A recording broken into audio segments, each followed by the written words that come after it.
เพื่อเป็นมงคลที่รับที่นอนที่อยู่ที่อาศัย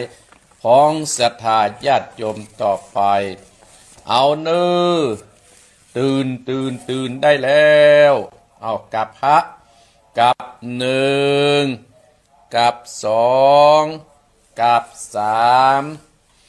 อะระหังสัมมาสัมพุทโธภควาพุทธังภวันตังอภิวาเทมิ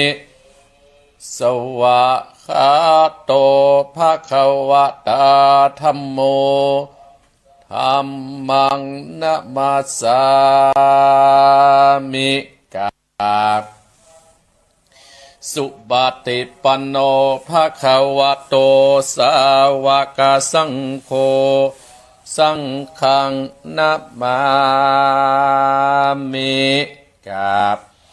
นะโมตัสสะภะคะวะโตอะระหะโตสัมมาสัมพุทธัสสะนะโมตัสสะภะคะวะโตอะระหะโตสัมมาสัมพุทธัสสะนะโมตัสสะภะคะวะโตละอะโตสัมมาสัมพุทธัสสะพุทธังสรณังคัจฉามิธัมมังสรณังคัจฉามิสังฆังสรณังคัจฉามิตุติยัมปิพุทธังสรณังคัจฉามิตุติยัมปิธัมมังสรณังคัจฉามิตุติยัมปิสังฆังละนังกัจจมิตติยัมปิพุทธังสัตตนังกัจจมิตติยัมปิธัมมังละนังกัจจมิตติยัมปิสังฆังสรณังกัจจมินะโมพุทธายะนะโมธัมมายะนะโมสังฆายะ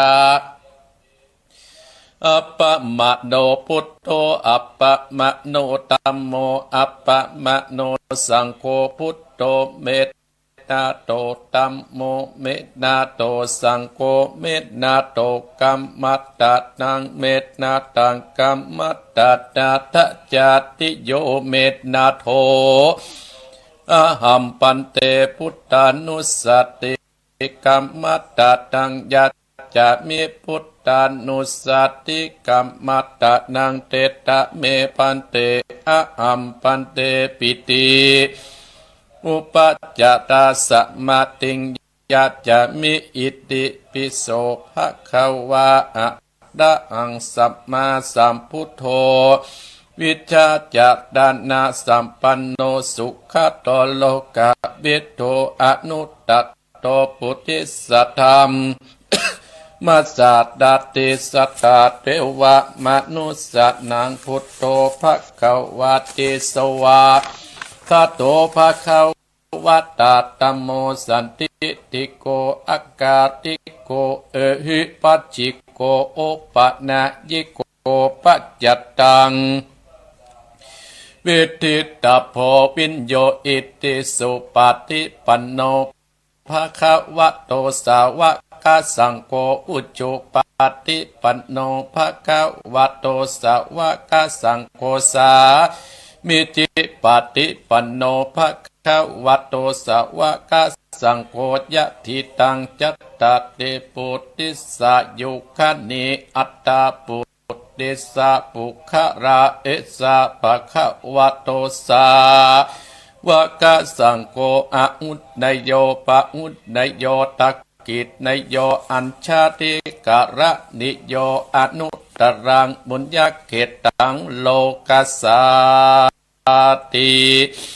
อัตติอิมัสสมิงกะเยเกสารุมาตนากาตันตาตะโจกมังสังมะอาโดอัจจิมิจังวักกังอัตตะยังยะกะนางกิโรมักกังปิหากังปะปัสสังอันตังอันตะขุดนางอุตตาติยังกัดเตนสามเป็ดนาสิบอ่างอุปโภโรอิตังเสโตเมโตอัสสุวัสสะเกงโกสิงกานิการะสิกามุตตังมัตตะเกมัตต ลุงกันติตาวัดติงสักการังอะยังอัตตะภะโวอะนิจังทุกขังอนัตตาอสุจิอสุภังอิมังกัมมัตตันังปุณตโวติอจิรังวัตตยังกายโยปัตตะวิงอติเสสติสุนโตอเปตตะวิญญาโนนิลัตถังวากาลิงคะลังปัตตาวิตาตุอาโปตาตุเตโจตาตุวโยตาตุโลปะคันโทเวทนาคันโตสัญญาคันโตสังขารคันโตวิญญาณคันโตปัจจคันตาอัจจตาปะอิตาสังขาราอนิจจทุกขาอนัตตาวิปัสสินาธัมมาอนิจจวัตตสังขาราอุปัตตวยตัมมิโนอุปัจจิตวานิรุสสันติเตสังอุปัสสโมสุโขนะมะรูปังอนิจจังตยาเตนะนิจจังวัตตานิพพานังนะมะรูปังทุกขังตยาเตนะสุขังวัตตานิพพานังนะมะรูปังอนัตตาอาสารกเตนะสารังวัตตานิพพานังนะมะรูปังอนิจจังนะมะรูปังทุกขังนะมะรูปังอนัตตานิจจังวัตตานิพพานังสุขังวัตตานิพพานังสารังวัตตานิพพานังปัตตมังสุขังสาธุสาธุพระปัญญาปะดามีสามทิฏฐสสาธุพระปัญญาปะดามีวัดแวดล้อมวิทยาปะดามีอ้อมร้อมระวังดีศีลปัตตะมีบางออกดาบเมตตาปัตตะมีผับเปตังปืนตานะปัตตะมีเป็นปืนตั้งต่ออุเบกขาปารมีก็เป็นเบียงสัจจะปัตตะมีเวทระวังดีเป็นเมตไตรขันติปัตตะมีกายเป็นหอกดาบบังนาไม้และปืนไฟอาทิตตานาปัตตะมีผับปับไปจุแองแขกแข่งแรงปรับหมู่บ้านผีสังไปเปรตทุกตาเวเตดังโทษนีอัศจรรย์เสือเหมือนปันอยู่กว้างน้ำนาทีกว้างต่อกว้างแตกตีฟองนาดนองนาดนอเป็นข้าวตอกดอกไม้มาปูจาพระเก่นไตสัตตันปะปุตตังเลยจุงมาไปโปรดจุงมาอนุญาตโปรดผู้คาเตะดีแม่ทอดนีออกมาติดมอยผมอยู่ข้างธาตุจังไรขัดข้างอาซับพ่นดินพ่นน้ำนาทีลงพระภายก็อับตับเต้าปะยามานเอาอาปุนกลัวกับยกมือทุนหัวใส่เก่าผู้ขาดนี้ชื่อว่าเป็นลูกศิษย์พระพุทธเจ้าตนมีบุญสมปันอันมากพระพุทธเจ้าจริงตั้งพระปัญญาปะดะมีไว้เก่าจรตั้งไว้ตั้งหน้ากอดได้กาจานตั้งไว้ตั้งหลังกอดได้กาจานตั้งแต่หัวถึงตีนกอดได้กาจานตั้งแต่ตีนติดหัวกอดได้กาจานเสนว่าลูกปืนจักมาเสมอเหมือนฝนเสนก็ชักบอกมากัดได้ข้าพเจ้าก็ได้ไว้ว่าพุทธคุณนางธรรมะคุณนางสังฆคุณนางพุทธอินตาธรรมะอินตาสังฆอินตาสะเมโทตัดนี้ผู้อยู่เดือดน้ำอยู่กำแผ่นดินกันว่าผู้กาลันเนื้อเกิดเติงถึงคุณพระปิตาคุณพระบรรดาคุณครูบาอาจารย์คุณพระแก้วเจ้าตั้งสามพระการคือคุณพระพุทธังคุณพระธรรมังคุณพระสังฆังคุณแดดคุณฝนคุณน้ำคุณลมคุณกุราชเจ้าก็ดีคุณพระเจ้าตนเผาวัดนาก็ดีคุณนางอุตตะลาก็ดีคุณพระปัจเจเจ้าก็ดีคุณแม่ธรณีเจ้าก็ดีจุงมาตักษากำนาและกำลังยังตนตัวเองข้าพระเจ้าในวันนี้คืนนี้จิมแดดเจอพุทโธพุทธังรักษาธัมโมธัมมังรั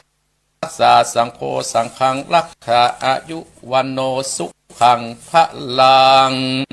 สา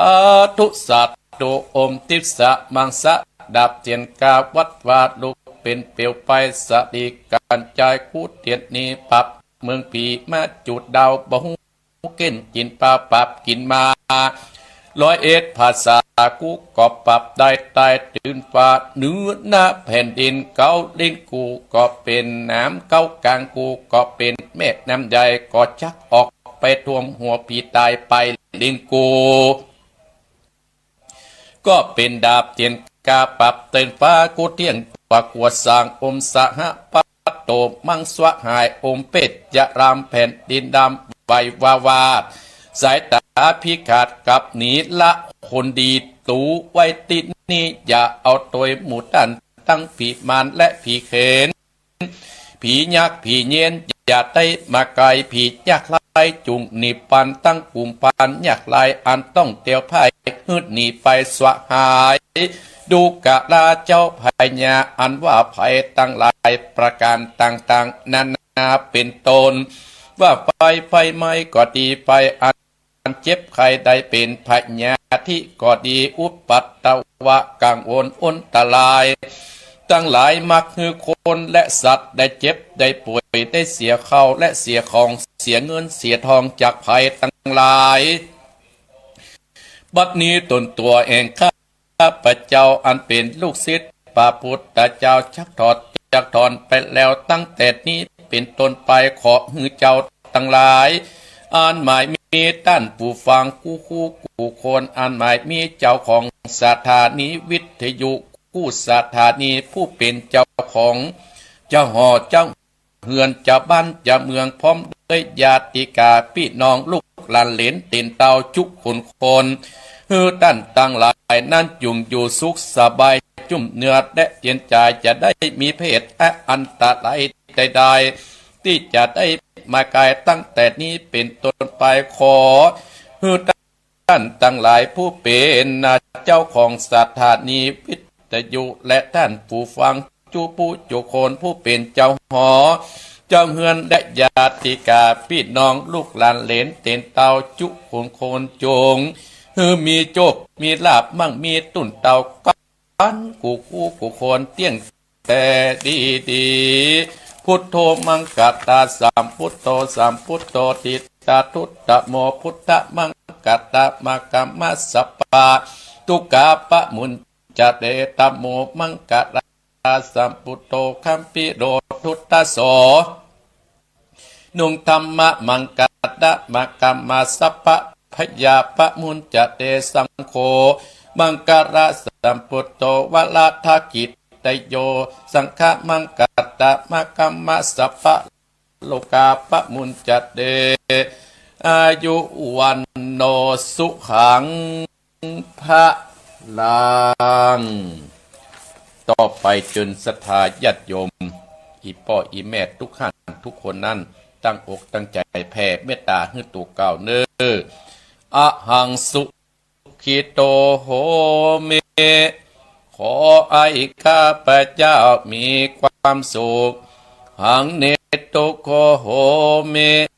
ขอให้ข้าพเจ้าปราศจากความทุกข์อะหังอเวโรโหเมขอให้ข้าพเจ้าปราศจากเวรและภัยหังอภยาโชโหเมขอให้ข้าพเจ้าปราศจากอุปสรรคอันตรายทั้งปวงหังอนิโกโหเมขอให้ข้าพเจ้าปราศจากความทุกข์กายและทุกข์ใจสุขีอัตตานังอติหะลามิ ขอให้ข้าพเจ้ามีความสุขกายสุขใจรักษาตนให้รอดพ้นจากทุกข์ภัยทั้งหมดทั้งสิ้นเถิดสัพเพสัตตาอันว่าสัตว์ทั้งหลายที่เป็นเพื่อนทุกข์เกิดแก่เจ็บตายด้วยกันทั้งหมดทั้งสิ้นอเวราโหตุจงเป็นสุขเถิดอย่าได้มีเวรแก่กันและกันเลยอภยาปัชชาโหตุจงเป็นสุขเถิด อย่าได้พยาบาทและเบียดเบียนซึ่งกันและกันเลยอนีคาโหนตุจงเป็นสุขเถิดอย่าได้มีความทุกข์กายและทุกข์ใจเลยสุขีอัตตานังปฏิหารันตุจงมีความสุขกายและสุขใจรักษาตนให้รอดพ้นจากทุกข์ภัยทั้งหมดทั้งสิ้นเถิดท่านทั้งหลายที่ต้องทุกข์ขอให้พ้นจากทุกข์ท่านทั้งหลายที่ได้สุขแล้วขอให้ได้สุขยิ่งขึ้นไปด้วยการทุกท่านทุกคนด้วยเถิดเอาและศรัทธาญาติโยมทั้งหลายอาตมาภาพได้นำศรัทธาญาติโยมบรรดาอีพ่ออีแม่พี่น้องคณะศรัทธาญาติโยมได้ไหว้พระสวดพุทธคุณธรรมคุณสังฆคุณสวดปะละมี30 รัตของครูบาเจ้า4พิจัยนั้นจบไปและได้นำศรัทธาญาติโยมได้แผ่เมตตาคือกับเจ้ากรรมและในเวรเทวบุตรเทวดาเจ้าแม่พระธรณีอันทักษาที่บ้านที่จองอันทักษาที่รับที่นอนอันทักษาที่เยี่ยวยากการอันทักษายังตุบกาดอันทักษายังลดลาของท่านได้ตอนเจ้านี้ศรัทธาญาติโยมอาตมาภาพได้มาพบปะศรัทธาบรรดาอีพ่ออีแม่โอ้ศรัทธาญาติโยมหายหน้าหายตาอาตมาภาพก็หายไป2 อาทิตย์พอจะจำได้เพราะก็ต้องมีภารกิจติดแรกนั่นก็ท่านพระครูพิวัฒนวิกรมก็เอาไปถ่ายทอดที่วัดม่อนห้วยแก้วตำบลดอยรออำเภอดอยรองานไปหลวงอาทิตย์ที่2นั้นอาตมาภาพก็ไปอยู่กรรมเข้าสู่สานกรรมในตำบลสันติสุขศรัทธาญาติโยมก็มาได้มาออกรายการวันนี้ได้มีโอกาสได้มาพบปะศรัทธาญาติโยมอาทิตย์1ก็ได้มาพบปะศรัทธาเจ้า1ตั้งแต่เวลาตี4เกินถึง6 โมงมาเจ้าศรัทธาญาติโยมแต่วันนี้มาเจ้าตื่นเจ้าก็เติงหาศรัทธาอีพ่ออีแม่พี่น้องคณะศรัทธาญาติโยมขึ้นสีขาวที่หูจักมากุลมาเกยที่เคยฟังอาตมาภาพต่างคนกอดมาโทรสอบถามว่าสบายกะอย่างใดดีกะในตอนเจ้านี้อาตมาภาพขอต้อนรับพี่น้องคณะศรัทธาอยู่อำเภอแม่อายที่อยู่อำเภอฝางที่อยู่อำเภอชายประการอยู่อำเภอแม่ริมเจียงดาวอำเภอสันกำแพงก็ดีอำเภอสัตตปีก็ดีจังหวัดลำพูนไปตั้งตุ้งหัวจ้างหอดก็ดีจอมตองดอยหล่อสำเมืองก็ดีแม่วังสันปะตองเนาะก็ที่ฟังอาตมาภาพแม้นว่าอาตมาภาพไปได้เอ่ยนามมาก็ขอสุมาอภัยอย่างบรรดาศรัทธาญาติโยมอาตมาภาพพระครูวรธรรมนาถเจ้าอาวาสวัดหนองเหียงตำบลสันติสุขในรายการของเจ้าของวันอาทิตย์บางคนก็ยังบัดตื่นกันเตื้อบางคนก็ตื่นตั้งแต่เที่ยงคืนมาแล้วบางคนก็ยังรับก็ยังนอนก็มีก็บางคนก็จะเปิดไว้ตามตุบกาดบางคนอาตมาภาพก็จะเป็นกู้ไปเวียงพ่องไปหั่นไปนี่เดินทางตามรถตามราบางคนก็จะเปิดไว้ในรถก็ดีก็เป็นมงคลกับศรัทธาญาติโยมเนาะอาตมาภาพก็ขอขอบพระคุณอนุโมทนากับศรัทธาญาติโยมที่ได้เข้ามาพอตั้งลายก็ดีก็หลายผู้หลายคนศรัทธาญาติโยมอาตมาภาพลอยมาขึ้นที่ฝ่ามาป้าตีนเซนเป็งก็ดีแม่ยังรับก็ยังนอนก็มีก็บางคนก็จะเปิดไว้ตามตุกตาบางคนอาตมาภาพก็จะเป็นผู้ไปเวียงข้องไปหั่นไปนี่เดินทางตามรถตามราบางคนก็จะเปิดไว้ในรถก็ดีก็เป็นมงคลกับศรัทธาญาติโยมเนาะอาตมาภาพก็ขอขอบพระคุณอนุโมทนากับศรัทธาญาติโยม ลายก็วรักก็ดีปะต้งที่อยู่โดยปุยก็ดีเมฆที่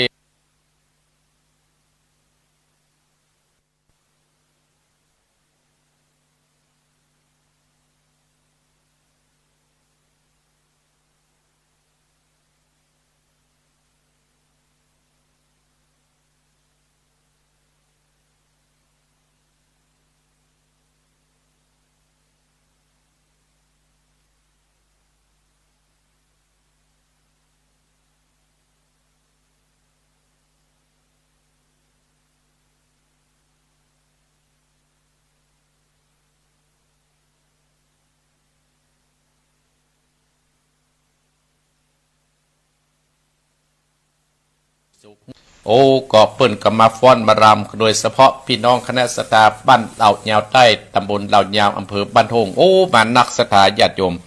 มานักมาหลายเน้อธรรมภาพขอขอบพระคุณอนุโมทนาสาธุโดยเนาะและพี่น้องคณะสถาในตำบลสันติสุขพ่อหลวงพ่อกำนันท่านนายกเทศมนตรีตำบลสันติสุขเปิ่นก็ได้บริการลดลาที่ไปต้อนรับที่เอาอัตมาภาพจากที่ฮับแล้วก็มาแห่แห่นแต่กันอันนี้ก็ปัจจัยอันอย่างล้ำเหลือก็จะเป็นฮึกแก่ซึ่งกันและกันฮึกกำลังใจซึ่งกันและกันเปิ้นว่าคนเฮาเนี่ยศรัทธาญาติโยมกำลังใจเป็นเรื่องใหญ่แม้นว่างานนี้มันจะนักสาหัสอย่างใดก็ตามแต่ถ้าเรามีกำลังใจเนี่ยศรัทธาญาติโยมรับรองว่างานนั้นก็จะสำเร็จไปด้วยดีอันนี้อาตมาภาพขอขอบพระคุณอนุโมทนากับศรัทธาญาติโยมบรรดาพ่ออุ้ยแม่อุ้ยทุกท่านทุกคนโดยเฉพาะคณะศรัทธาวัดหนองเฮียงตำบลสันติสุขที่เป็นศรัทธาวัดหนองเฮียงในการอนุโมทนาศรัทธากันผู้กุศลเนอศรัทธาญาติโยมเปิ้นถึงว่า5ข้อบะฮื้อตกต่ำถ้าหามี5ข้อและบะตกต่ำ1ไม่ลืมบุญคุณของพ่อแม่ไม่รังแกคนดีไม่เหยียบย่ำคนรักไม่หักหลังมิตรและไม่คิดเนรคุณเนี่ยชีวิตของคนเฮาเนี่ยท่านทั้งหลายถ้ามี5ข้อเนี่ยตึงบ่ตกต่ำบ่ลืมคุณของพ่อแม่ตลอดถึงครูบาอาจารย์ที่ได้ดูแลเฮามาที่ได้เสี่ยมได้สอนเฮามาคำว่าพ่อว่าแม่เนี่ยเป็นผู้มีพระคุณอันใหญ่หลวงท่านทั้งหลายพ่อแม่เนี่ยโอ้ศรัทธาญาติโยมได้เลี้ยงดูพ่อเฮามาตั้งแต่เฮาน้อยๆละถ้าเฮามีพ่อถ้าเฮามีแม่ถ้ามีครูบาอาจารย์เฮาคงจะมีวันนี้เฮาจะไปลืมบุญคุณของพ่อของแม่การที่เฮามีพ่อมีแม่จะทำเฮาเนี่ยมีกำลังอกก็มีกำลังใจจะเป็นสิ่งที่มาปกป้องเฮาเมื่ออันตรายได้มาเหยียบได้มาย่ำได้มาใกล้มาไก่เฮาพ่อแม่เนี่ยเป็นด้านหน้าที่จะนำพาเฮาข้ามสิ่งทุกๆสิ่งที่ยากและเป็นผู้ที่จี้นำเมื่อเฮาท่านทั้งหลายเพื่อจะเป็นผู้ที่จี้นำเมื่อเฮากู้สิ่งกู้อย่างแล้วเฮาก็เอามาสานต่อพ่อแม่ได้สร้างฐานะไว้ให้เฮาพ่อแม่ได้แปลงไว้ให้เฮาพ่อแม่แปลงชีวิตเฮามาเฮาก็มีความเจริญกับเพราะพ่อและแม่นี่แหละศรัทธาหมู่เฮาตั้นทั้งหลายถ้าเฮาเนี่ย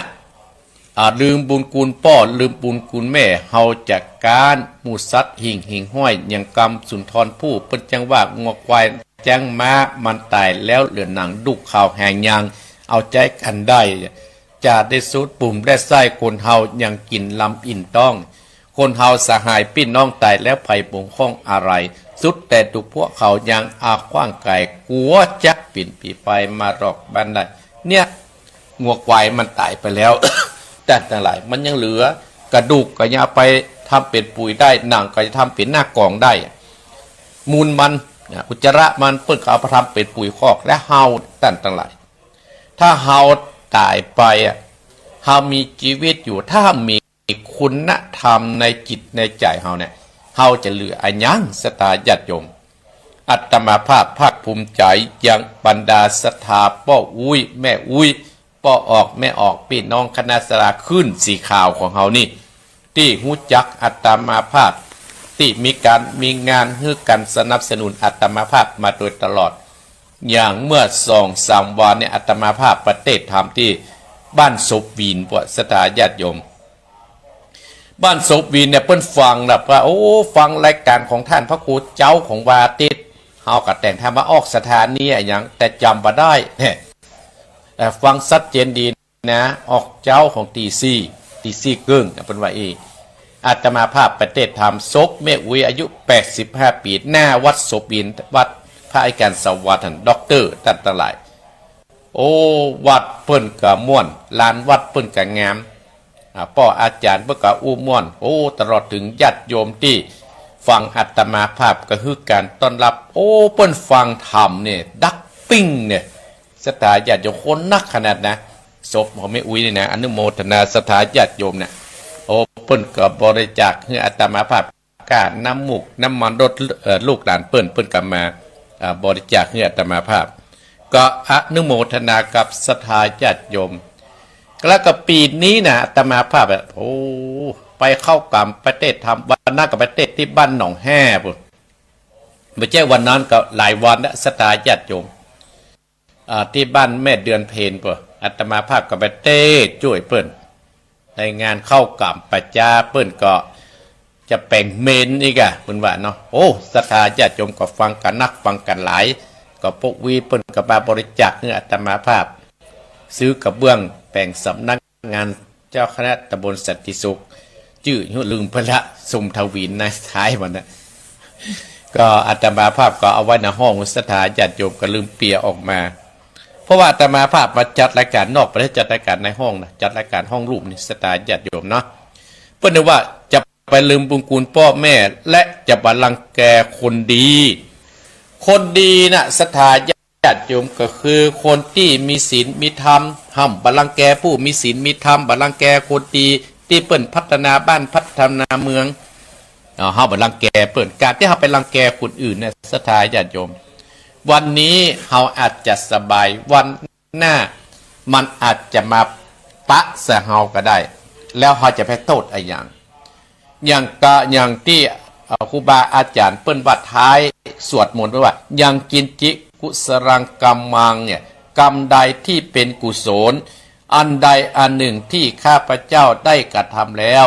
จงเป็นส่วนแด่ท่านผู้มีพระคุณทั้งหลายมีบรรดาและบิดาว่ากรรมใดก็ตามที่เราทำไปแล้วจะเป็นบุญหรือว่าจะเป็นบาปน่ะมันก็จะเป็นทายาทถือว่าจะเป็นผลให้กับเฮาถ้าเอาทำความดีมันก็จะเป็นผลดีให้กับตัวเฮาถ้าทำกับผลได้บ่ดีมันก็จะเป็นผลให้กับเฮา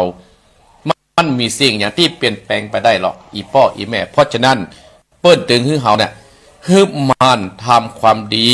จะไปรังแกคนที่เป็นดีนะศรัทธาญาติโยมแต่คนเฮานั่นมันคิดไปรังแกคนหานเปิ้นได้ดีมันอิจฉาเปิ้นมันก็จะไปแกล้งไปเดชเปิ้นสุดท้ายก็จะต้องรับผลกรรมและก็มาเดือดว่าทำแล้วบ่ได้รับผลเนี่ยศรัทธาญาติโยมเพราะฉะนั้นถ้าไผ่ทำความดีแล้วเฮาก็ต้องหมั่นอนุโมทนาฮือกับเขาละนั่นฮือปฏิบัติหน้าที่ต่อไปเนี่ยเพราะว่าบ้านรังแกคนดี2ไม่มาย่ำยีคนรักเนี่ยคนรักกับหมายภายศรัทธาญาติโยมหมายถึงคนครอบครัวภรรยาของเฮาหรือว่าสามีเฮานั่นเฮาปันนอกอกปันนอกใจเขามีแล้วก็จบบ่ต้องไปหนีแล้วศรัทธาญาติโยมเพราะฉะนั้นน่ะองค์สมเด็จพระสัมมาสัมพุทธเจ้าเฮาเอิ้นเปิ้นจะให้มีศีล5นี่หยังอีพ่ออีแม่เพื่อจะทำเฮามีศีล5นี่หยังอ๋อเนี่ยถ้าเฮามีศีล5แล้วจะทำบ้านเมืองเนี่ยร่มเย็นเป็นสุขครอบครัวก็เป็นสุขเนี่ยถ้าเฮาขาดเหล่าสิ่งเหล่านี้เนี่ยถ้าเฮาไปย่ำยีคนเตี้ยฮักมีเมียไปย่ำยีผัวเฮาก็ดีผัวไปย่ำยีภรรยาเฮาก็ดีเพราะฉะนั้นเพื่อให้ตั้งอยู่ในศีลที่หมู่เฮาท่านทั้งหลายไปวัดไปวาไปการไปงานที่พ่ออาจารย์จิตต้องนำ เฮาสัมปทานศีลนะศรัทธาญาติโยมศีลทำให้เฮาเป็นคนดีศีลทำให้เฮาเป็นคนรวยศีลทำให้เฮาเป็นคนสวยเป็นคนงามเฮามีศีลมีธรรมน่ะเฮาเตียวไปทางใดน่ะมันเป็นสิ่งที่สง่าผ่าเผยเฮาบ่ต้องลบซ่อนๆนะท่านทั้งหลายถ้าเฮาขาดศีลเฮาก็จะลบซ่อนๆเฮากลัวเพิ่นหูล้อศรัทธาญาติโยมทั้งหลายเพราะฉะนั้นศีลธรรมเฮารวยแต่นะศรัทธาญาติโยมขนาดในธรรมผ่านคืนศีลฮะศรัทธาญาติโยมผ่านคืนศีลน่ะคำว่าเป็นในพานเนี่ยมัดตึงมีศีลมีธรรมมัดตึงหูจักวันพระวันศีลเหรอนะเพราะว่าในพานเนี่ยท่านทั้งหลายมีอาชีพที่จะไปยิงนกยิงหนูฆ่าสัตว์ตัดดิ่งเลี้ยงลูกเลี้ยงเต้าเลี้ยงพันธุ์ยาอยู่มาวันหนึ่งในพานมาหูจักวันศีลวันธรรมท่านทั้งหลายก็เตียวเข้าไปในป่าเพื่อจะไปเสาะไล่สัตว์ไล่กวางไล่ฟันสปันอย่างที่เคยทำ30 วันไปกู้วันสตาญาติโยมไม่มันตรงกับวันศีลใหญ่นะในพานเสาะหาสัตว์แม้แต่นกตัวต้องกบาลบ่ฮู้ว่าไปอยู่ที่ไหนในพานก็มาคิดในใจมันเป็นวันอะไรอย่างแม้แต่นกจากห้องก็ยังมีวันนี้มันแก่นยังเหลือนะถ้าเป็นบ้านเฮาว่านะนายพานก็เตียวไปเลยไปปะใส่ฤาษีท่านทั้งหลายฤาษีก็บอกว่าโอ้ถามว่านายพานอยู่เมืองคนมีความทุกข์ความยากก่อนนายพานอยากล่ำอยากรวยก่อนนายพานป่าก็โอ้ผมอยากล่ำอยากรวยกันฤาษีก็ถามว่าถ้าหัดอยากล่ำอยากรวยก็เอาศีล 5ไปรักษาก็จะเป็นคนล่ำคนรวยนะจะมีความสุขกันเนี่ยในพานก็ถามว่าศีลมันมีกี่ข้อโอ้ก็ศีลก็มีห้าข้อกะฤาษีก็อธิบายเป็นข้อที่1ก็ว่าปานาติปาตาเนี่ยห้ามฆ่าสัตว์โอ้นายพันบอกว่าเขาห้ามไปได้ข้อนี้เพราะเขาเป็นนายพันป่าจะต้องเลี้ยงจะต้องหาฆ่าสัตว์ตัดชีวิตเลี้ยงเลี้ยงลูกเลี้ยงเต้าเลี้ยงพันธุ์อย่างเงี้ยเขามีอาชีพตั้งแต่เกิดไปแล้วข้อนี้พันอธินาทานาเวรมณีเอาเป็นการที่ห้ามลักทรัพย์ก่อนนายพันโอ้ข้าก็เป็นคนที่ครับเป็นอาจินข้าขอผ่านเถอะกาเมสุมิสาจาราเนี่ยเป็นห้ามไปนอกใจกู้นอนเฮาภรรยาก็ดีนายพันบอกโอ้ข้าขอภาพดีพ่อข้าฮักลูกฮักเมียข้ามานอกจิตนอกใจเมียข้าอยู่ด้วยกันตั้งแต่เยาว์วัยมาแล้วในข้าขอฮับข้อดีข้อที่4ว่ามุสาวาทาเวรมณีเนี่ยข้าขอว่าขี้จุโอ้ข้อนี้ข้าสัพปัญญาข้าเป็นคนขี้จุอยู่แล้วข้อที่5ว่าสุราเมรยมัจจะปมาทัฏฐานานะห้ามกินเหล้าโอ้ข้ากินเป็นอาจินโอ้แปลว่านายพรานเนี่ยท่านทั้งหลายได้รับศีลข้อเดียวท่านรับได้เนี่ยศรัทธาญาติโยมแล้วก็กลับไปมาได้สักอย่างไปถึงบ้านเมียมันเดือดอะไรกับติ้นซีนด่าต่างๆนะโอ้จะมาเอาแล้วจะเอาอย่างมาเลี้ยงตัวเฮานี่เฮาก็เป็นคนตุกคนยากตั้งหลายอีพ่ออีแม่พี่น้องคณะศรัทธาญาติโยมหมู่เฮาตั้งหลายโอ้เมียมันก็เดือดว่าโอ้จะมาถือศีลถือธรรมยุดับประหัสถาญาติโยมเนาะมยุดับไปจำมาเตอะนะดับไปเตอะหรือว่าบอกว่าวิทยุอัตมาภาพดับเองก็มหูเนอ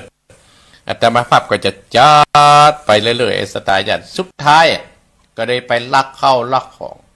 พญาเจ้าเมืองสุดนี้เข้าห้องเมียของพญาเจ้า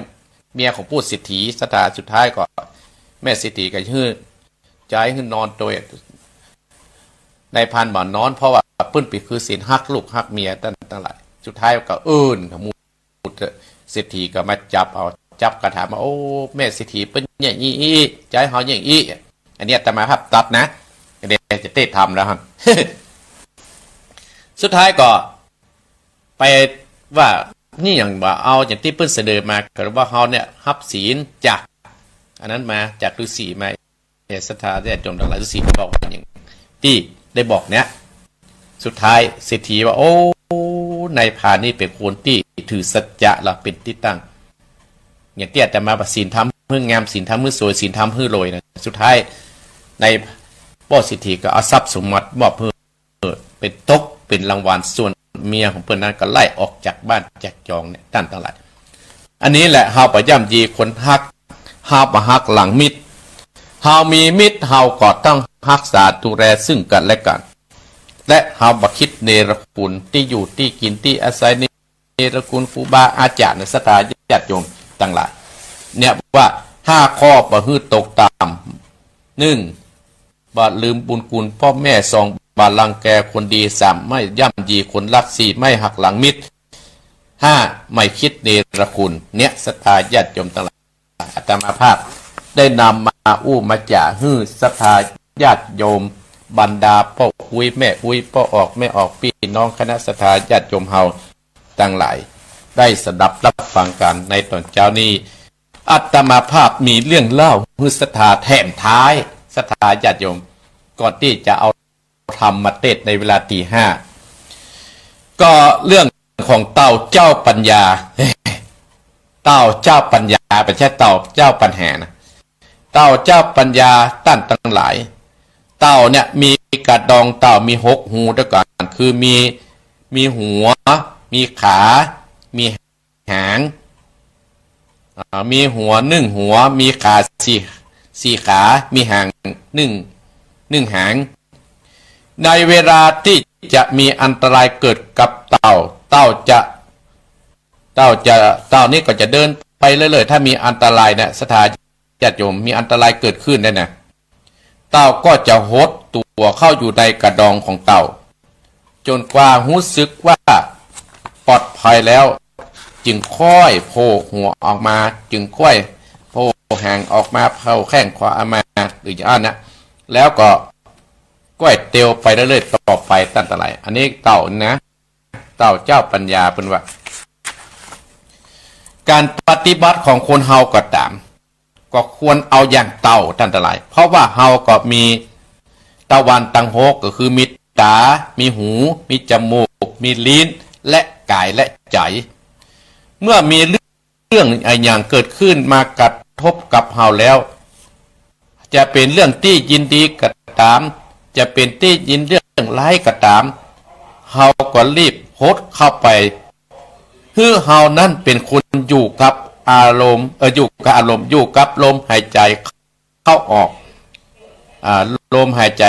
เข้าลมหายใจออกตั้งทั้งหลายบ่ต้องคิดไปตามอารมณ์ที่เฮาได้ยินได้ฟังคือเฮานั้นหายใจเข้าลึกๆหายใจออกยาวๆสบายจนใจเฮาสงบจนใจเฮาจะสบาย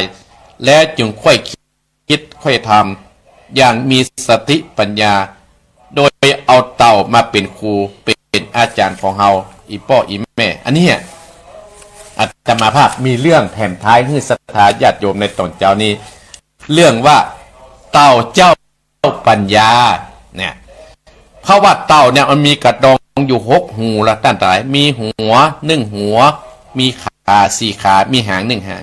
รวมแล้วเป็น6แต่เต่าก็จะเตียวไปเลื่อยเตียวไปแบบช้าๆเมื่อเปิ้นเปรียบเทียบเหมือนที่เฮาเนี่ยเตียวไปแบบมีสติเนี่ยเมื่อเฮาได้ยินอย่างแล้วเฮาต้องมีสติจะไปคนเชื่อง่ายอย่าเป็นว่าอีกโดยเวลามีอันตรายเนี่ยเต่าก็จะหดเข้าอยู่ในกระดองเมื่อปลอดภัยแล้วเต่าก็จะเดินไปตามนั้นศรัทธาญาติโยมเปรียบเหมือนว่าเพื่อเฮาเนี่ยปฏิบัติเอาแบบเต่าเอาอย่างเต่าเอาเต่าเนี่ยมาเป็นอาจารย์เฮาเพราะว่าคนเฮานั้นก็มีทวารตังหกมีตามีหูมีจมูกมีลิ้นมีกายมีใจเนี่ยตั้งแต่ไหนเมื่อมีเฮาอยู่ทุกวันจะมีอารมณ์ตั้งหลายมากระทบเฮาเหรออารมณ์ดีก็ดีอารมณ์บดีก็ดีตึงวันน่ะจะต้องมีอารมณ์เนี่ยมากระทบเฮาองค์สมเด็จพระสัมมาสัมพุทธเจ้าก็เลยว่าเพื่อเอาเนี่ยเต่าเนี่ยมาเป็นอาจารย์เฮาเมื่อมีเรื่องมีราวเพื่อเฮาหายใจเข้าลึกๆหายใจออกยาวๆเนี่ยเมื่ออารมณ์เฮาเย็นแล้วตั้งหลายเฮาก็คิดก็ทำเพราะฉะนั้นเปิดก็เลยสอนให้หมู่เฮาตั้งหลายอีพ่ออีแม่พี่น้องคณะสัตยาญาติโยมท่านผู้ฟังเ เฮาเมื่อเฮาได้ยินไอ้หยังก็ดีเปิ้นเล่าเหนือเล่าใต้ก็ดีเปิ้นเนี่ยหยังก็ดีคือเฮานะกล้วยคิดกล้วยทำกล้วยพิจารณาสิ่งที่เฮาได้ยินได้ฟังเนี่ยอันหยังคือมีสติเนี่ยอันหยังคือเฮานะใจปัญญาคือดีเพื่อนั้นสิ่งเหล่านั้นจะไม่ได้เกิดเสียหายภัยภาคหลังศรัทธาญาติโยมอันนี้อาตมาภาคก็นำเรื่องเจ้าเต่าปัญญามาเล่าให้ศรัทธาฟังแล้วมีนิทานเห็นเรื่องหนึ่งศรัทธาญาติโยมอีพ่ออีแม่ก่อนที่จะเตะทำเนาะโอ้ม่วนศรัทธาญาติโยมม่วนเล่าไม่ได้ปะกันหรอกเปิดสายง่ายๆเนี่ยพ่ออุ้ยแม่อุ้ยเนาะเรื่องสุนัขกับเงาสุนัขกับเงาเนี่ยตั้งต่างหลายเป็นนี่เรื่องมีเป็นนิทานที่สอนให้เราหูว่าเนี่ยเป็นนิทานที่สอนให้เราหูว่าเจ้ามาตัวหนึ่งผู้เหี่ยวหวยตัวหนึ่งศรัทธาญาติโยมต่างหลายเดินไปอย่างเหน็ดเหนื่อยอ่อนเพลียไปเรื่อยเปื่อยไปจนกระทั่งมาถึงกาดไข่เนื้อด้วยความหิวและความเมื่อยล้านั้นมันจึงรวบรวมพลังอยู่น้อยหนึ่งรีบขโมยเนื้อหรือว่าจีนน่ะที่บนเขียงไปชิ้นหนึ่งแล้วก็วิ่งไปตั้งแต่อย่างเงี้ยสุดชีวิตฝีเท้าของมันออกจากกาดไปหรือว่าตลาดไปมันก็วิ่งไปเรื่อยๆจนไปถึงที่สะพานหรือว่าขัวไม้เล็กๆหนึ่งข้ามลำธารกำลังจะไปกินเนื้อที่ฝั่งตรงข้ามแต่แล้วทันใดนั่นเองเจ้าหมาตัวนี้ก็ไปหันเงาตัวเก่าอยู่ในน้ำกันต่างหลายเนื้อของเจ้าหมาตัวนั้นโอ้ก้อนใหญ่กว่าที่มันกัดมาอีกมันคิดในใจว่าว่าเงานั้นมันให้ไปมาหาเห็นนั้นเมื่อเจ้าหมาก็อีกตัวหนึ่งมากัดชิ้นโตกว่าก็เลยเจ้าหมาเนี่ยก็หูจักหิวหวยตัวนี้ก็ตัดสินใจกระโดดลงเข้าไปแย่งเนื้อชิ้นที่อยู่เป็นเงานั้นตั้งหลายที่เนื้อที่อุตสาห์ขโมยมากระโตกจมลงไปในน้ำทันทีด้วยความตะกะของมันเลยไม่ได้กินเนื้อสักชิ้นท่านทั้งหลายเนี่ยเป็นที่สอนเฮาว่าเฮาจะเนี่ยอันยังกระตามเฮาจงพอใจในสิ่งที่เฮามีท่านทั้งหลายนิทานเรื่องนี้ก็สอนให้เฮาว่าความโลภน่ะโลภมากนะมันจังลาบมันจังหายถ้าเฮาโลภมากเฮาอยากได้เกินตัวเฮาลาบมันก็จังหายศรัทธาญาติโยมเพิ่นสอนเฮาว่าคือเฮาจงพอใจในสิ่งที่เฮามีพอใจในสิ่งที่เฮาเป็นศรัทธาญาติโยมเอาละได้ได้จากกับศรัทธาญาติโยมตั้งแต่ตี4:20 นาทีบัดนี้เนี่ยโอ้ได้1 ชั่วโมงก็ว่าได้เกือบชั่วโมงละ40 นาทีพอดีศรัทธาญาติโยมเร็วไปเร็วมาก็จะเสาะหาธรรมนะศรัทธาญาติโยมวันนี้ก็จะเอาเรื่องทำพื้นเมืองทำก้อมมาเต็ดให้ศรัทธาญาติโยมเสาะหาประกาศละไว้ก่อน เสาะหาประกาศละไว้ก่อนอนุโมทนากับศรัทธาญาติโยมที่เข้ามาพอเนาะที่เข้ามาพอมากอยที่มาพอมากอยสุทัศน์อุดแล้วก็นีรัชนีทิติดาพรและก็สมพรรัตนังหลายผู้แม่สีทรครูบอยเทพประสิทธิ์เข้ามาด้วยครูบอยเทพประสิทธิ์โอ้จะไม่ลืมเนี่ยครูบอยวันที่22นะมิถุนายนนะวันนั้นสุมาเตอร์ฮือกรรมการและกรรมการฮือสกรรมถ้าอย่าลืมอนุโมทนาครูบอยที่มาช่วยงานต้อนรับกระตั้งเจ้าคณะตำบลตะวันนั้นเนาะอนุโมทนาแม่ทุกท่านทุกคนที่เข้ามาพอเนื้อสตาญาติโยมนักดอกมันบอกของอาตมานี่มันใครไหลนะเป็นเอาอันนี้ก็ญาติโยมที่กำลังจะไปทำงานอยู่อนุโมทนาเดินต่างเนอะปลอดภัยเนอะก็ขออนุโมทนาศรัทธาญาติโยมที่ท่านผู้ฟังอันนี้เปิดโอกาสที่โทรสัก 2-3 สายโทรมาที่0828857225ก่อนที่จะเทศธรรมเนาะ0828857225ไปจะโทรกับโทรถ้าบ่โทรได้เทศธรรมนะเอาบอกเครื่องกรรมเนาะเดี๋ยวตี5-7 นาที0828857225 08157225เอาโทรไปโทรไปตื่นแล้วถ้าวันนี้อัตมาภาพก็จะเต้นทำอีกอะ2105จะเริญปอนมาจากจ้าวะครูแม่ยังกระยายพรเล่าว่าแดงนะยายพรฟังตะกี้เนาะยินดีนะยายพรเนอสันกำแพงฟังเลยอย่าพังเจ็ดได้เต้ทำได้นะเนอลองทดระว่าพี่ไห่ฟุ้นฟังก็จะทอนฟังหนึ่งลายเนาะจะเล่นมันนอนประสานเนี่ยจะเล่นปอนเนอจะเล่นปอนสายต่อไปจะเล่นปอนโอ้คนน้อยอ่ะแม่ยังปานิดดาวปานิดปานิดป่งน้องเนาะยินดีนะปาเนอยินดีอันนี้หูแล้วว่าฟังเจริญสายต่อไปเจริญปอนแม่ยังแม่ผันเนาะแม่ผันทำตับตายินดีนะแม่เนอยินดีสายต่อไปเจริญปอนโอ้หนักเลยคนน้อยเจริญปอนแม่อย่างก็แม่จันสีทำแม่จันสีฝางเนาะ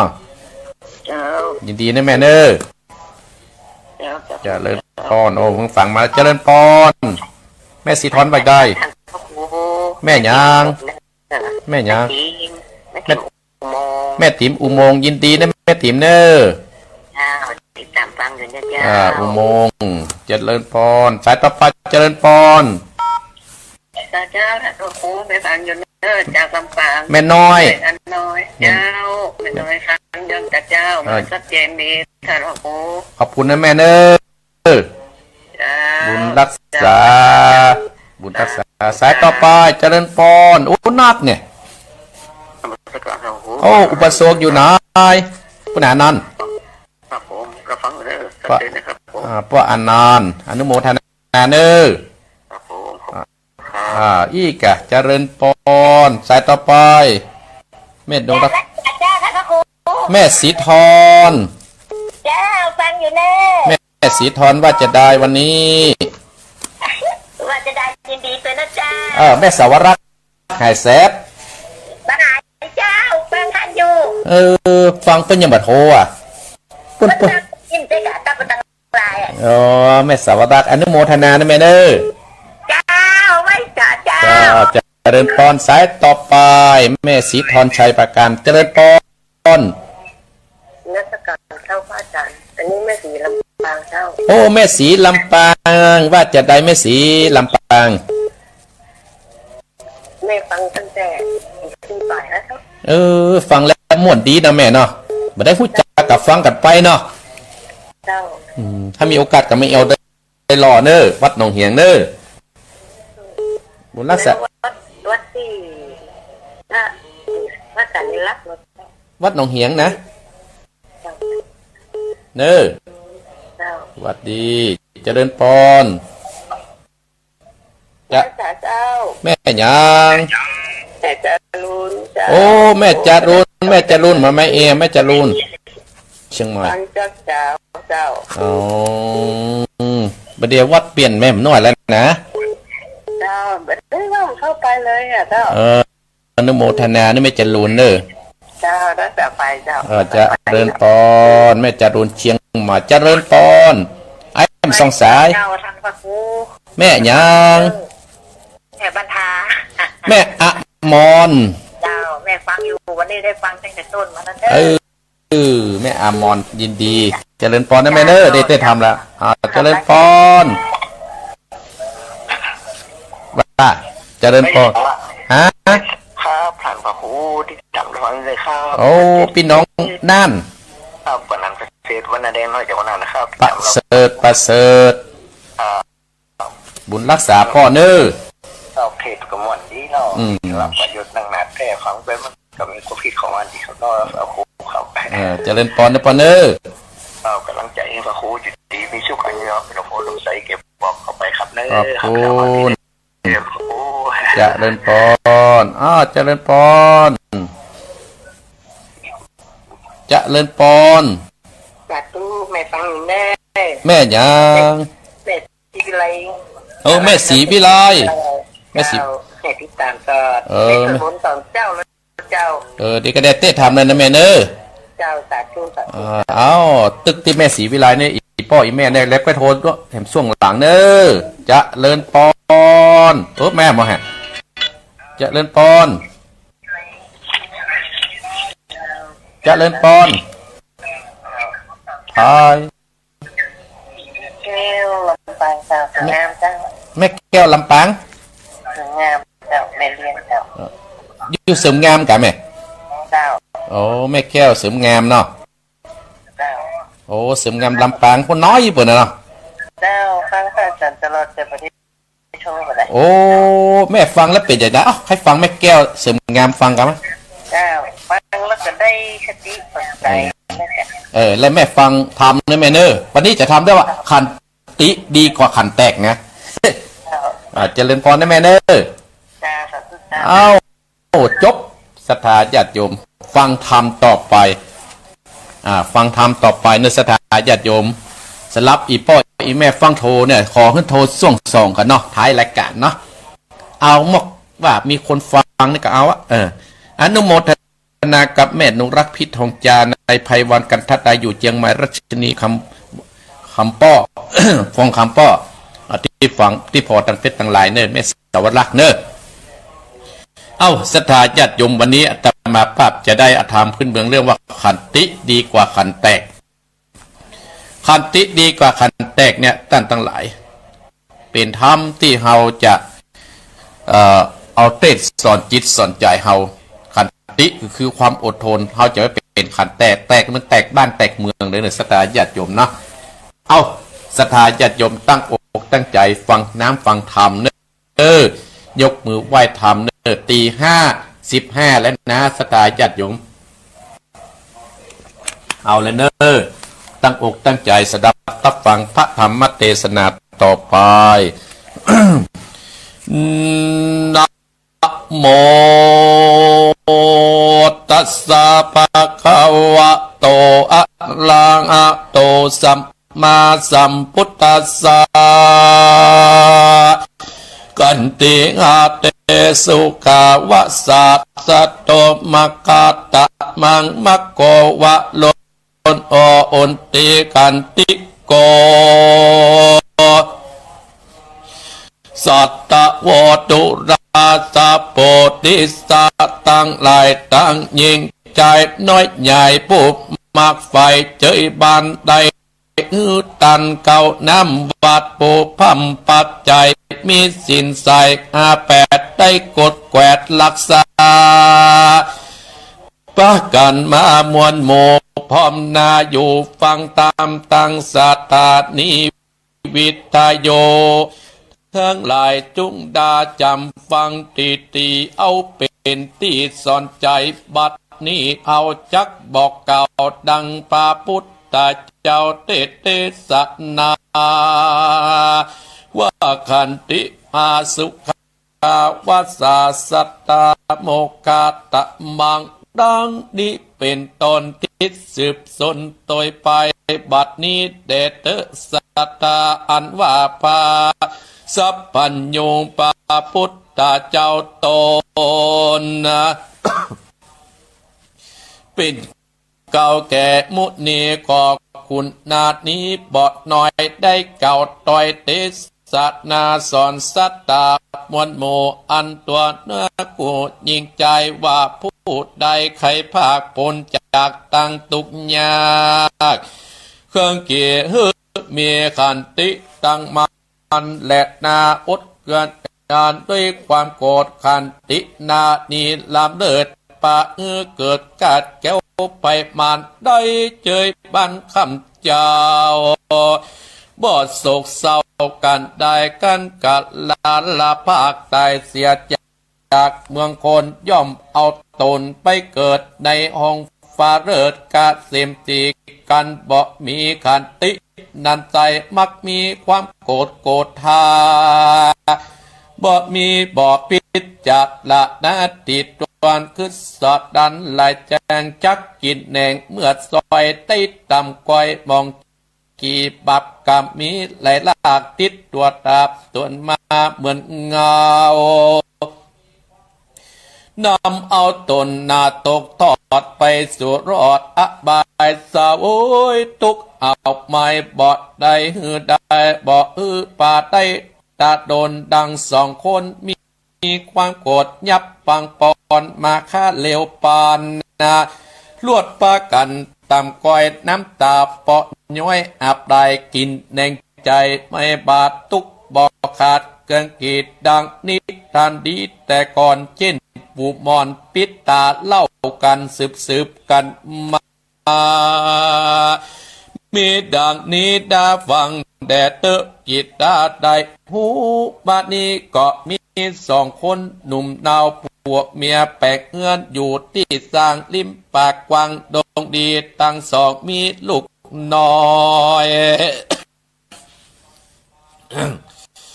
อันน่าเป็นดาป้อใจลูกคิงไปบอดได้เตี้ยวไตไปปาปานอยากมีวันหนึ่งเล่าป้อแม่เจ้าตั้งสองก็ไปหาของในป่าลาลูกลาบุตรตาเปิ้นอยู่ปืนเกะอาดตำตายอยู่กับปางปอนใหญ่ตัวดีก็เข้าดงดีบอดจากเอาของป่าดงดอนคือพักหวานและหนอบไม้ของกินหลายอันนะยามตะวันขิงก่อนแดดก็มาหอนนาเล่าก็มีงูเอาตัวดำมันมีปิดยำบ่ได้มันกอดไล่คบเขียดมาพดมาอยู่ที่กลางกวางที่เกหาส่วนเด็กขาดน้อยอ่อนบ่หูจะบ่อนดินใจอ่านงูปิดได้ก็มางูเอาก็ฟังเข้าไปยุบกำงูเอาตัวดำหยับจาผูปิดกาสุกตอดปีดาเล่นหลอดเข้าหัวใจเด็กอันยาวไว้ก็ลวดตายไกวกาดติหานส่วนอันว่าปางปอนนั้นเล่าอันอยู่เฝ้าเกหาก็มาฟังกาดลาออกมาจากที่อยู่บัดเดียวฟังเลี้ยวปีกเตาอ่านงูเงาอ่านงูเอาไปปั่นเกาะเลี้ยวปั่นเข้ากาบยางงูตายแล้วก็กาบคอไว้วาดงูเข่าก็ลวดตายไปปังปอนก็กาบตายลากไปไว้ใกล้เด็กกาอันหมดและนามอบงูความนาอยู่ดินสายก็มีอันแหลดนาเมื่อนานด่าเขาตั้งสองพ่อแม่ไปจุกแง่ตรงตันตะวันไปบาดจากอบปิกหอยนาเข้าสู่เกอาอันบุตตาลูกน้อยตายกวยกาดหมดดัดนาเข้าใจว่าปังปอนนั้นเล่าคบลูกเต่าตนตายก็มีความโกรธตาเอาไม้บอดตันได้ปิดจัดดะนาบอกกึดถึงเอาเอ็ดเอาด้วยแจงหันใจตาเต้ามีใจโกรธกายับปังปอนข้าบัดเดียวติดเดียวบอดจาขว้างปาดน้ำคุ้มอาโบราณบอกเล่าสืบแต่เก่าเดิมอ่อนว่าปังปอนตัวอาจจะตายนั้นซอยเกิดผูกเว้นไว้ในใจว่าแต่ไปนางูเอาตรงดอนกับปังปอนมวลหมู่บ่ออยู่แดนใดลวดอยู่ปัจจุบันปังปอนกับงูเอาอันการตั้งไปปันเข้าพบภาพกันกัดนับจุนจูงูเอาดุสตานจึงการนะปังปอนแหลดนาดังใจสองขาป้อแม่บ่หูแน่อันใจเต้ามีใจตามกอยตุกเกาะมาจ่องอ้อยโซกาเต้วไปมาติไกก็ไปหานงูใหญ่ความวายนอนตายมอบมูก็พับหูเป็นตาวะงูนินาถูกตอดลูกหน่วยดอดหมดดัดนาส่วนปังปอนนั่นใจปรับงูเอาได้สันดีปังปอนตัวดีและลากสองเฮาไม่บอดก็บาดเกิดฮอดอย่าไปบอดสืบ สาวติดตอนเปลี่ยนใส่โดนกดตาโบราณจากกล่าวว่าตั้งแต่ไทยเดิมตีว่าคันตีนี่มากกว่าดีกว่าคันแตกใจหอนแดกขึ้นบาดย้อนปากันโกดกายับปังปอนข้าวความใบปรับกำไหลอันใหญ่จักมาตุกอยู่สองเอาตั้งสองกาไม่เอาย้อนนาลูกเต่าไต่ไปตั้งปังปอนตัวใหญ่อันเลี้ยงไว้เหมือนมาตั้งโศกาตามกอยทุกจ่องห้อยเกิดวาดย้อนเลี้ยววันฟังป่าเอาความโกรธมิ่งเป็ดนายตั้นต่างลายมวดหมู่จุงปั๊บหูตามมาดังองค์การตนโยดได้ผลเตสาตาเป็นกาตาบัดต้อยว่าขันติหิตาสุขาวะหาสัตตาโมคะกะมังมักขังวะลุนโออุนติขันติโกดังเน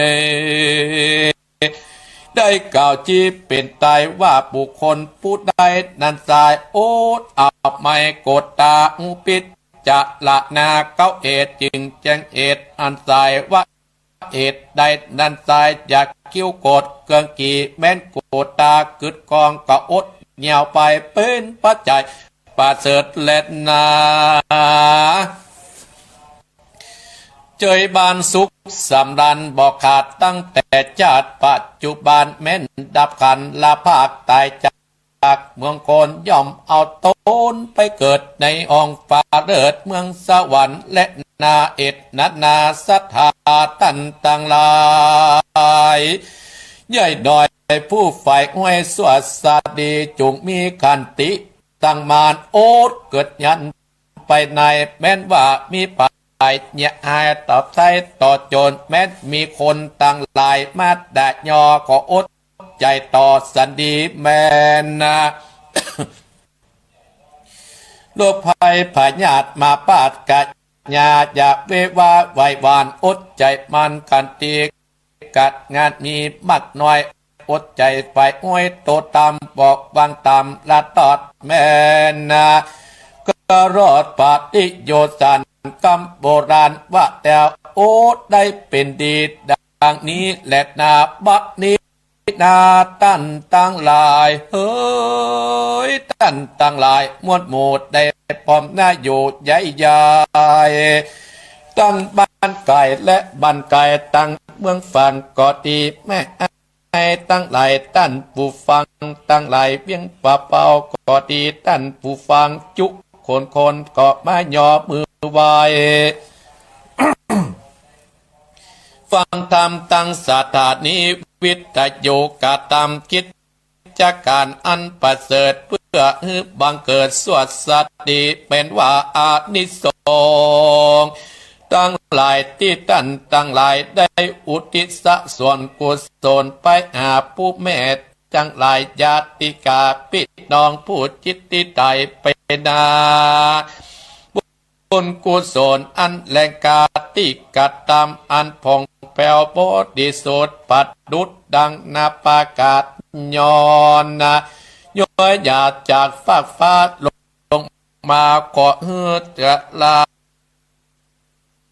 ไปเถิ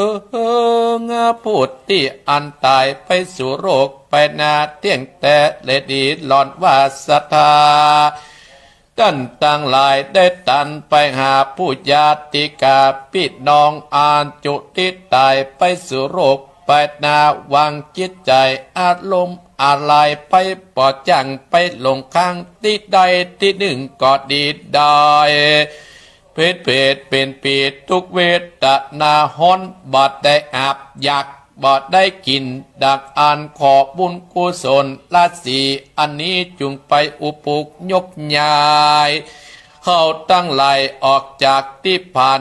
ที่อ่อนไปสุขสบายเป็นที่แล้วนั้นจุงจักมีแม้นว่าผู้ที่ตายไปแต่สร้างบุญปาละเม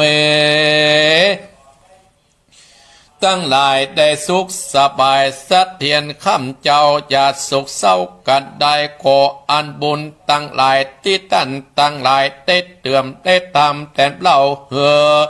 ได้สุขเราเต้าปันปูนผาดระบุญสตาตันผู้ฟังได้กัดตามมีแล้วได้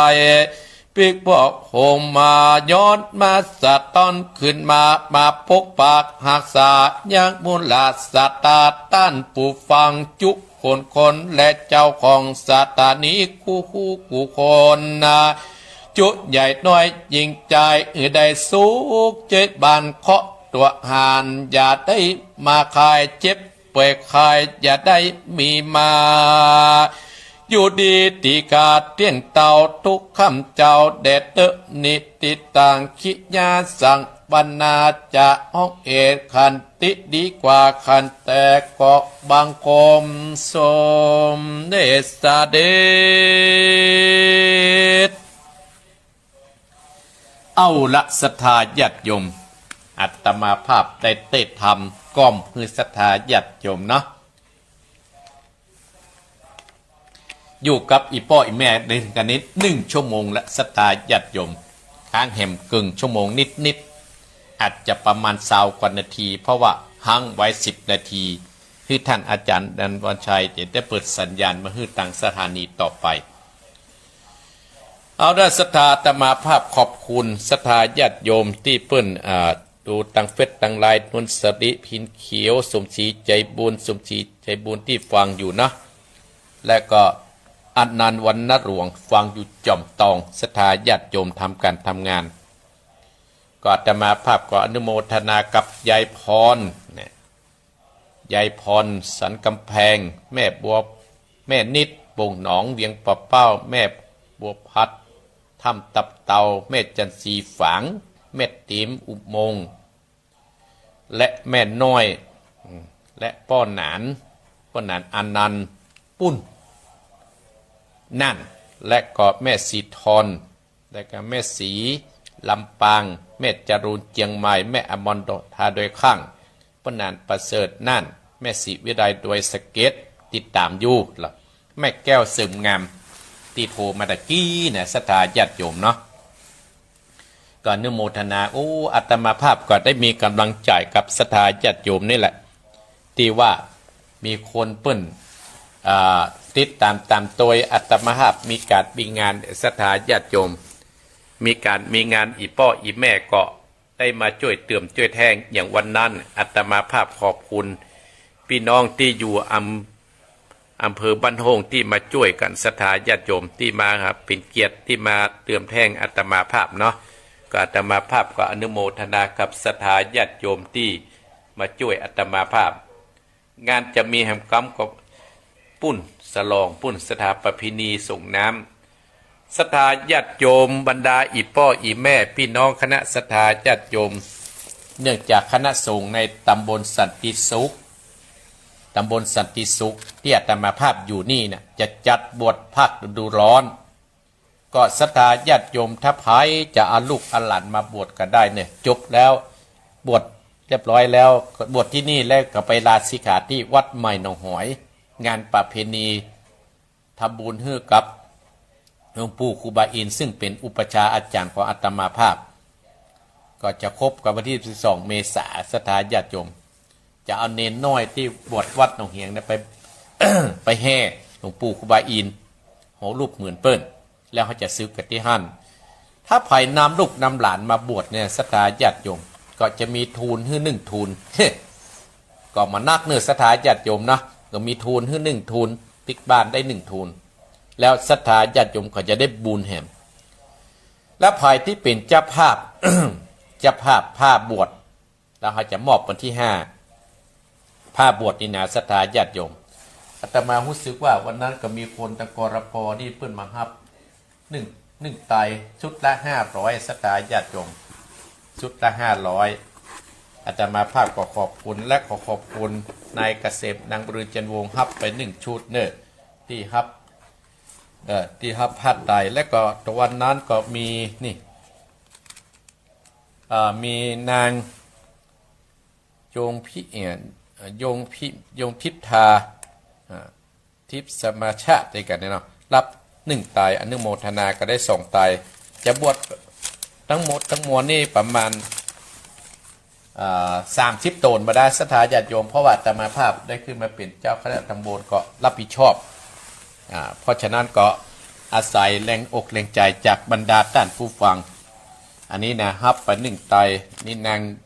ยงทิศพาสิประชาติด้วยกันเนาะเขียนไว้ให้อาตมาภาพได้1 ไตรและในเกษมนางบุญจันทร์วงศ์1 ไตรก็อนุโมทนาค่ายแต่ได้28 ไตร2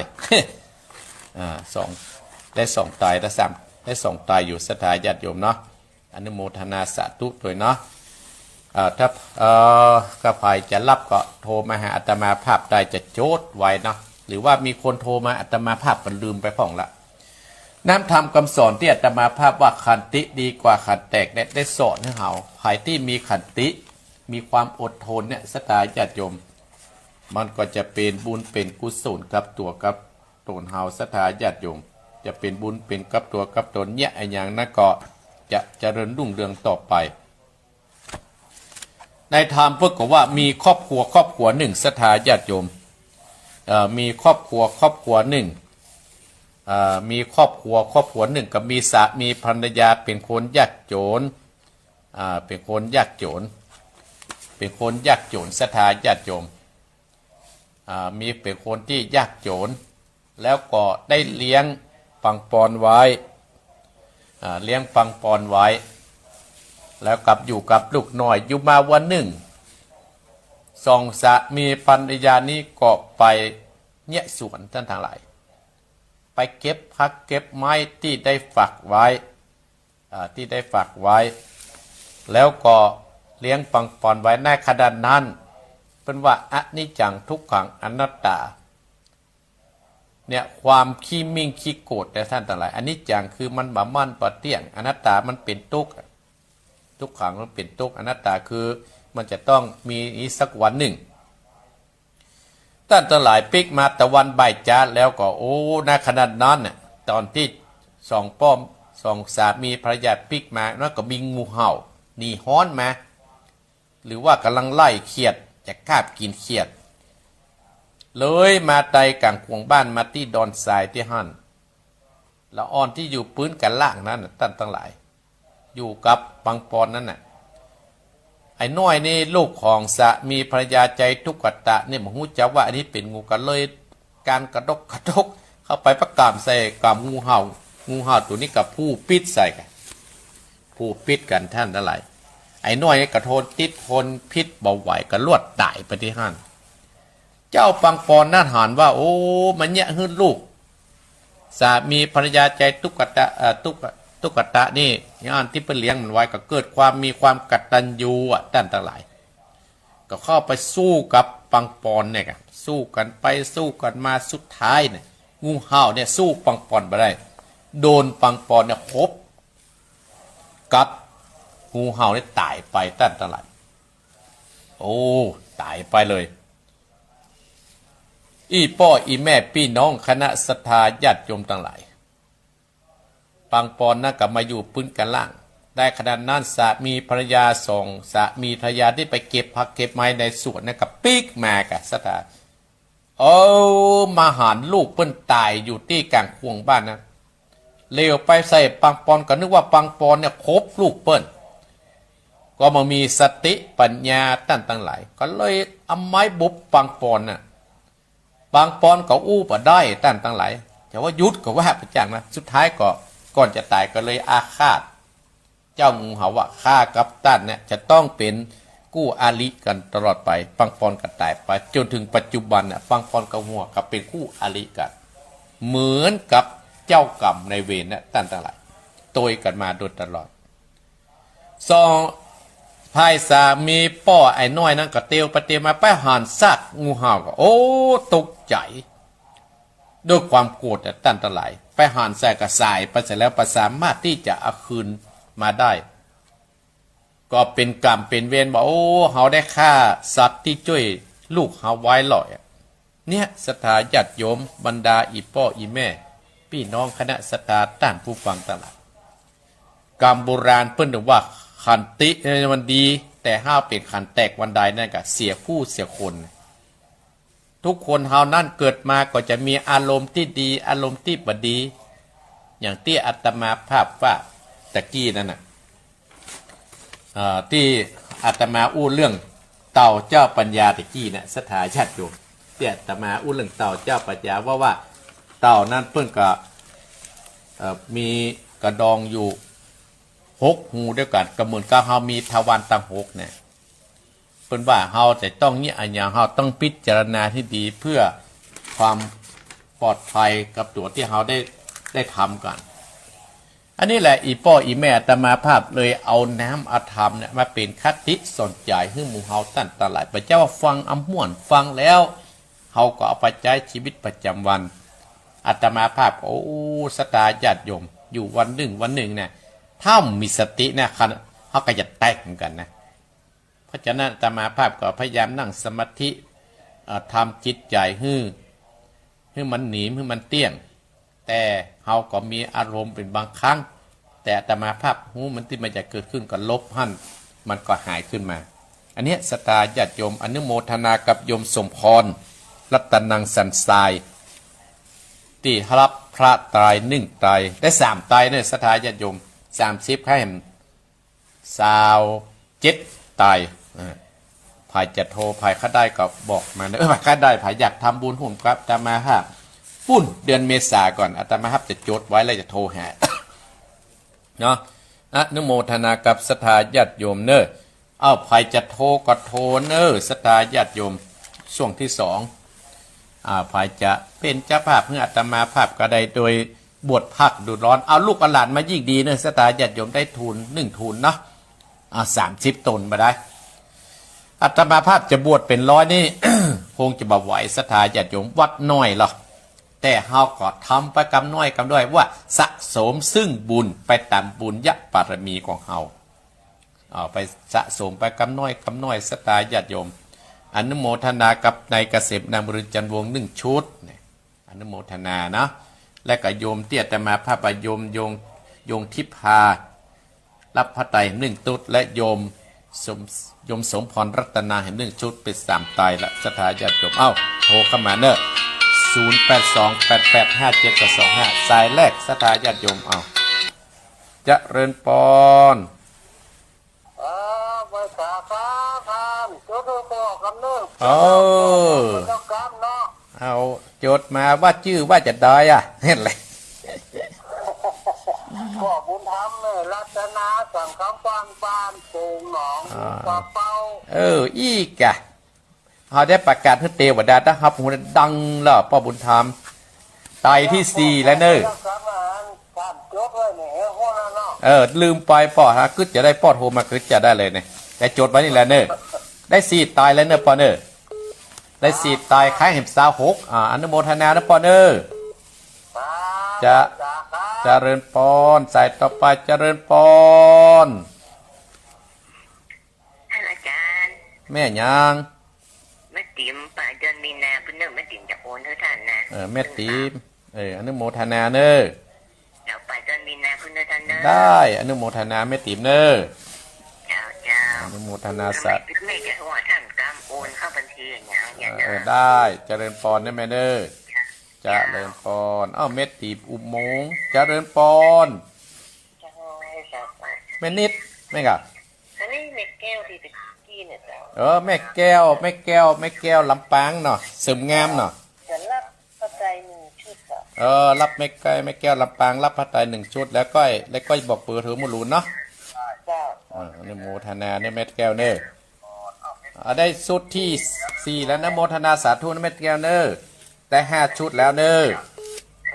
เจริญพรขายแหม25สถานญาติโยมให้หมดพระเจ้าเลยกันเนี่ยเจริญพร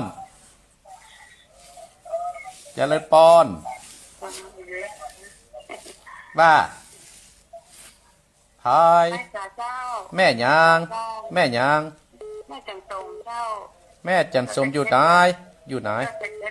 ดอยสะเก็ดกำลังโทรวันนี้เป็นวันแรกเจ้าแม่ฟังแล้วเป็นจะได้แม่จันทมม่วนดีเจ้าซึ่งขนาดเลยเจ้าอาตมาทุกวันติดเนอะเจ้าวันเดียวเปิ้นขึ้นมาวันเดียวดะวันนี้จะตื่นมาเช้าพอดีเจ้าแม่จันทมว่าฟังแล้วดีเนาะแม่เนาะเจ้าม่วนขนาดเลยเจ้า ยินดีนะแม่เนอ เจ้าสาธุเจ้า บุญรักษาแม่ติดตามแฮมเนอ เจ้า จะดีนะแม่เนอแม่จันสม เจ้า จะเริญปอนแม่จันสมโทรมาครั้งแรกโดยสเก็ตเจริญปอน ไอ้สาเจ้าท่านพระครูแม่อุ้ยฟังอยู่นะเจ้า แม่อุ้ยอิน เจ้า แม่อุ้ยอินจังติดตามกันเนาะ ที่เจ้าแล้วแต่ว่าตี 5ตี 3แล้วเจ้า ยินดีนะแม่เนอ จะไปป้าจะไปจบป้าไปนะเจ้า บุญรักษาสายต่อไปเจริญปอนคนน้อยไอ้สาเจ้าพระครูเจ้า แม่ยัง อันนี้เจ้า แม่นิดปุ่งหนองกะ เจ้า โอ้เสียงเปลี่ยนมาฮะมือสาวน้อยแม่นิด น้องเพิ่งแม่ไปนะเจ้า แม่นิด1 ตราย 4 เดือนนี้นะหรือว่ามาได้ผู้เดียวแม่จะไปฝากผมทำโอนได้ป่ะตั้งฟังมันเตื้อได้6 ไตเลยเนอะครั้ง24เจริญปอนแม่นิดเนอะ เป็นกำลังใจนะเจ้า เจริญปอนครั้ง24 ตรายได้ไปจุดใหม่เจริญปอนแม่อันนี้พาย แม่ตาแม่นายเจ้า แม่ตานายลำปาง เจ้า ยินดีนะแม่เนอบุญรักษาแม่ฟังปฏิติกนะแม่เนอจะเริ่มปอนแม่ตานายเอามาอีกแล้ว0828857225เอามาจะเริญปอนแม่ยังแม่ลงอยู่บ้านบอกกับเบอร์ลี่แม่หลงลีว่าจะได้ฟังแม่ได้ยินตอนแรกไม่ได้ยินเป็นเปิดช่องเป็นเปิด4 5ดีละที่ได้ฟังธรรมอยู่เนาะ จะได้ฟังทำ4 5เนี่ยครับบุญรักษาแม่หลงเนอจะเลินปอนยินดีเนอพี่น้องลิจะเลินปอนฟังไม่เข้าใจเจ้าไม่ฟังอยู่ด้วยเจ้าแม่ยังแก้วสีโพธารามเจ้าแม่แก้วสีโพธารามสารปีนะแม่แก้วเนาะแม่สุแก้วเจ้าแม่สุแก้วเจ้าเจ้ายินดีแม่เนอเจ้าน้ำมันสกัดเจ้าแม่แก้วแม่สุแก้วสารปีเจริญปอนโพธารามอันนี้กันแม่ปานีฝังปานีพี่น้องฝังอยู่ที่ไหนประเดี๋ยวตอนนี้นึกว่าปฏิอื่นไหมย้ายมาไปหันกันนักแต่ไม่ปานีเนาะอันขออนุโมทนาสาธุด้วยนะเจ้าอันขออนุโมทนาบุญที่เป็น5 พระไตรกันนะเจ้าอนุโมทนาสาธุเนอบุญรักษาได้บุญมาก่อนเนอเจ้าสาธุสาเจ้าจะเลินปอนศรัทธาญาติโยม15 นาทีก็เดียวอาตมาภาพคงจะได้ออกแล้วเนาะเพราะว่าเปิ้นฮือออกก่อนรายการศรัทธาญาติโยมอนุโมทนากับโยมชัญญาจักเรืองพ่อบุญธรรมแม่นิดปงหนองนะและกันนายเกษมนางบุญเรือนจันวงศ์แล้วก็นางยงทิพพา4 ไตรแล้วก็ นางโยมสมพรรัตนังได้5 ไตรและศรัทธาญาติโยมได้ประมาณ5 ไตรอนุโมทนาสาธุโดยก็ขอให้เป็นบุญรักษาศรัทธาญาติโยมเนออนุโมทนากับโยมสมพรอนุโมทนากับโยมบุญพ่อบุญธรรมแม่ติ๋มแม่แก้วลำปางแม่จันสมดอยสะเก็ดแม่วิอินสะเมิงแม่นิดปงหนองแม่ตาลำปางแม่ลุงศรีแม่สุกแก้วสระโพธารามสระปีแม่ปณีฝังศรัทธาญาติโยมศรัทธาญาติโยมจดเบอร์นี่ไว้เนอะอันนี้เบอร์ที่กี้นี่เป็นเบอร์วิทยุศรัทธาจำไม่ได้ดีเบอร์ตะกี้นี่นะเป็นเบอร์วิทยุแต่เบอร์อันนี้เป็นเบอร์ที่ท่านทั้งหลายว่าใครช่วยอาตมาภาพฮับผ้าไตรสุดละ500 บาทในวันที่5 เมษาวันที่5 เมษาจดเบอร์อาตมาภาพว่า087 177 4469อันนี้เบอร์ติดต่อเรื่องบวชเนอะ087 177 4469จดแหมกำเนาะ ที่ผายจะฮับแล้วก็โทรหาอาตมาภาพเบอร์นี้ง่ายดีหลังจากออกรายการอยู่ตลอดเวลาเบอร์นี้นะ087 177 4469เนี่ยเบอร์เนี้ยถ้าผายจะเอาเรื่องพาดตายก็อาตมาภาพโจทย์แล้วก็จะเอามาอู้ในวันรายการของอาตมาภาพทุกเจ้าของวันอาทิตย์ถึงพวกเดือนเมษาพวกนะจะทำวิธีกันมอบผ้าวันที่5ศรัทธาญาติโยมวันที่6ก็จะบวชที่5ตอนบ่าย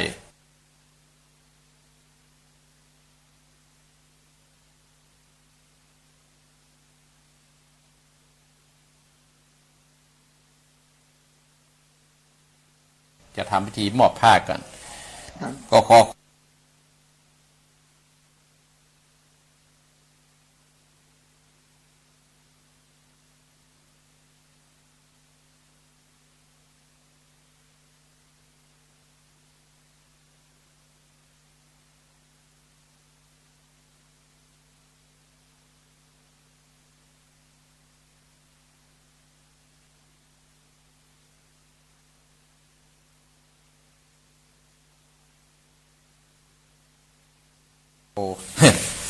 รับภาพขออัญเชิญสิ่งศักดิ์สิทธิ์สากลโลกทั้งหลายจงมาคุ้มครองศรัทธาญาติโยมบรรดาพ่ออุ้ยแม่อุ้ยพ่อออกแม่ออกพี่น้องคณะศรัทธาญาติโยมท่านผู้ฟังทุกท่านทุกคนที่เป็นเจ้าภาพที่ได้มาช่วยเติมแท่งอาตมาทุกสิ่งทุกอย่างก็ดีเด้อที่โทรมาในตอนเช้านี้ก็ดีเด้อก็อนุโมทนาทุกท่านทุกคนด้วยเนอศรัทธาญาติโยมเนาะตั้งอกตั้งใจรับออเนอร์ตั้งอกตั้งใจรับออเนอร์ยะถาวะดิวหาปุลาปฏิปุเรนติสาคะรังเอวะเมวะอิโตทินังเตปานังอุปกัปปติอิจิตังปัจจิตังตุอังคิปะเมวะสมิจันตุสัพเพปุเรนตุสังกปาจันโทปนะตะโสจัตถามะนิโสติตะโสจัตถาจายะสิทธิทานังลาพังสุติภะกยังสุขันตลังนิโนจะโภคังอุติเตยัสวาสตะกันถึงเสชีวะสิทธิภวันโตเตสัพพิติโยวิวัสสันตุ